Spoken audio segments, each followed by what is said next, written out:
Hello hello sir, police സ്റ്റേഷനല്ലേ? അതെ, പറയൂ. പറയാം സർ.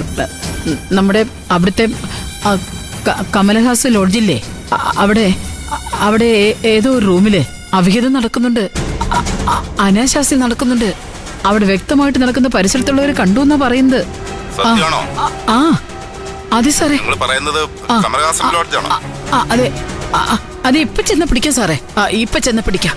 ശരി, ഞങ്ങളൊന്ന് അന്വേഷിക്കട്ടെ. ശരി സാറേ. അയ്യോ,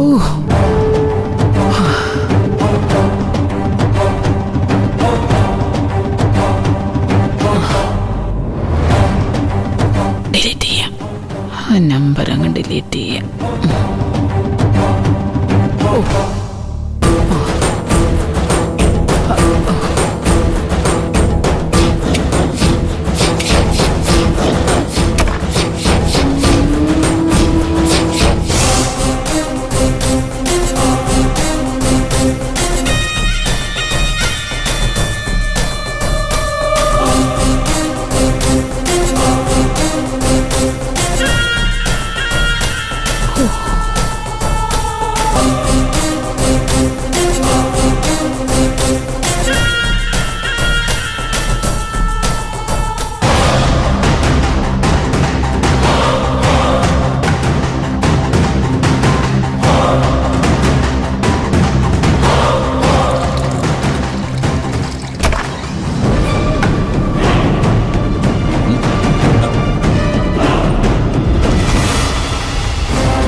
അയ്യോ, അറിയല്ലേ, അനുപമയുടെ കയ്യിൽ നിന്ന് കിട്ടിയ അടിയുടെ വേദന അത് ഇതുവരെ മാറിയിട്ടില്ല.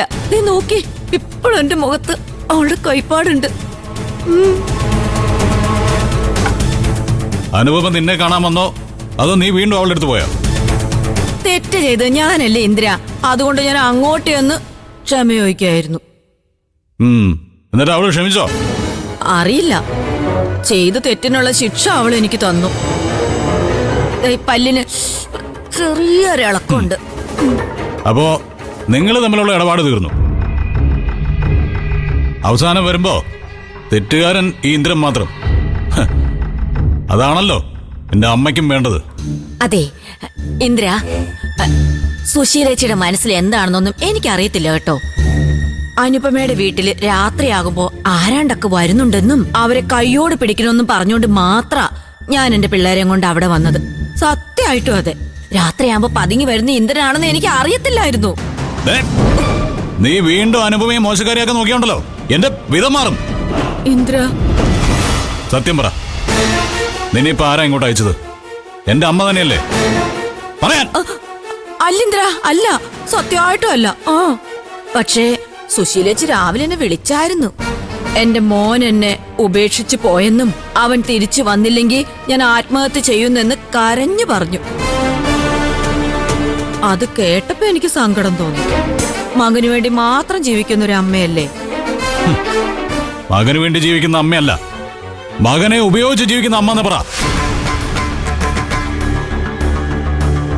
സ്വന്തം മകന്റെ ജീവിതം തുലയ്ക്കുന്ന ഒരു അമ്മ. അയ്യോ എടാ മോനെ, അങ്ങനെയൊന്നും പറയല്ലേ. സുശീലേച്ചി സത്യമുള്ളവളാ. അതുകൊണ്ടല്ലേ താഴെ കൂടെ കളക്ഷൻ എടുക്കാൻ വന്ന സമയത്ത് ഞാൻ ഇന്ദ്രനെ കണ്ടത്. മോനെ, നീ എത്രയും വേഗം വീട്ടിലോട്ട് തിരിച്ചു പോ, ഇല്ലെങ്കിൽ നിന്റെ അമ്മയെ നിനക്ക് നഷ്ടപ്പെടും. നിന്റെ അമ്മയുടെ സ്വഭാവം നിനക്കറിയാലോ ഇന്ദ്ര. സുശീലേച്ചി ഒരു വാക്ക് പറഞ്ഞാ വാക്കാ, ആത്മഹത്യ ചെയ്യൂന്ന് പറഞ്ഞാ ചെയ്യും, ഉറപ്പാ. അമ്മ ടൈം പറഞ്ഞോ? ടൈമോ? ആത്മഹത്യ ചെയ്യുന്ന ടൈം. അതൊന്നും പറഞ്ഞില്ല. അപ്പൊ കുഴപ്പമില്ല. ഞാന് ഈ കുപ്പി ഒന്ന് കാലിയാക്കിട്ട് ഇറങ്ങാം. എന്നാലേ അത് താങ്ങാനുള്ള കട്ടി എന്റെ മനസ്സിനുണ്ടാവൂ. എന്തു താങ്ങാൻ? എന്നോട് ഇതുവരെ ചെയ്തൊന്നും പോരാഞ്ഞ് ഞാൻ വീട് വിട്ട് പോയതിന്റെ പേരില് മരിക്കുന്നു എഴുതി വെച്ച് എന്റെ അമ്മ ആത്മഹത്യ ചെയ്യാൻ പോവല്ലേ? ഇതിവിടെ കുടിക്കട്ടെ. ഇനി അതും കൂടെ ആയാലേ എന്റെ അമ്മ എന്നോട് ചെയ്ത ദ്രോഹങ്ങളുടെ കണക്കോർത്ത് എന്റെ മനസ്സ് തകർന്നു പോവും. അയ്യോ ഇന്ദ്ര, മതി മോനെ, മതി മതി കുടിച്ചത്, മതി മതി. നീ പോയി നിന്റെ അമ്മേനെ എങ്ങനെയെങ്കിലും ആത്മഹത്യ രക്ഷിക്കാൻ നോക്ക്. ഇല്ലെങ്കിൽ പിന്നെ നീ നാളെ ഖേദിക്കേണ്ടി വരും. മോനെ മോനെ കുടിക്കല്ലേടാ, മതി കുടിച്ചത്. എനിക്ക് ഒരു ഖേദം ഉണ്ടാകാൻ പോകുന്നില്ല. എന്നെ കൊലയ്ക്ക് കൊടുക്കാൻ എന്റെ അമ്മയ്ക്ക് മടിയില്ലെങ്കിൽ ഞാൻ എന്തിനാ അവരോർത്ത് ഖേദിക്കുന്നേ? പോവാടുന്നു. മോനെ മോനെ ഇന്ദ്ര, മതി കുടിച്ചത്, മതി മോനെ. സാറേ ആ മുറിയാ.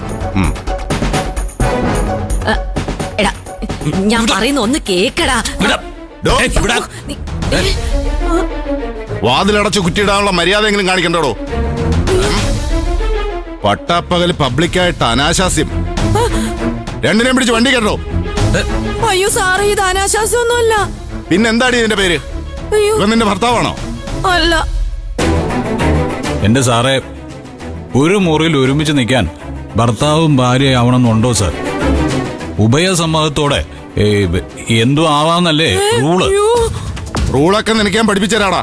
നീ വിളിച്ചിട്ടാണോ അവള് വന്നത്? ഞാൻ ഇവിടെ ഇരുന്ന് രണ്ടെണ്ണം അടിക്കുമ്പോ സാർ ഇപ്പൊ കേറി വന്ന പോലെ ഒരു മാനേഴ്സും ഇല്ലാതെയാ അതെ ഇവളും കേറി വന്നത്. ഏതാടി നീ? നിന്റെ വീട് എവിടാ? ഞാനിവിടെ അടുത്തുള്ളതാ സാറേ. ഈ ലോഡ്ജിന്റെ മുതലാളിക്കും ആ നിക്കണ മണിയനും ഒക്കെ എന്നെ അറിയാം. അപ്പൊ നീ ഇവിടുത്തെ സ്ഥിരം കുറ്റിയാണല്ലേ? മണിയാ, ഇങ്ങോട്ട് വേടാ. ഇവിടെ വെച്ചുള്ള ഏർപ്പാട് തുടങ്ങിയിട്ട് എത്ര നാളായടാ?